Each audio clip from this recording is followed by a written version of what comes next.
নমস্কাৰ ইংৰাজী ৭ ছেপ্টেম্বৰ ২০২৫ চন ২১ ভাদ ৰবিবাৰ পূৰ্ণিমা তিথি পঞ্জিকাৰ গণনা অনুসৰি ভাৰতত দৃশ্য পূৰ্ণগ্ৰাস চন্দ্ৰগ্ৰহণ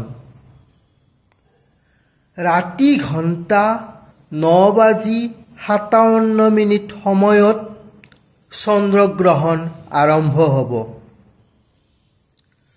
পূৰ্ণগ্ৰাস ৰাতি ১১ বজাৰ পৰা ১২:২৩ সময়ত পূৰ্ণগ্ৰাস সমাপ্তি। চন্দ্ৰগ্ৰহণ সমাপ্তি ৰাতি ঘণ্টা ১:২৭ ৩ ঘণ্টা ৩০ মিনিট স্থিতিৰ এই চন্দ্ৰগ্ৰহণ। ধন্যবাদ।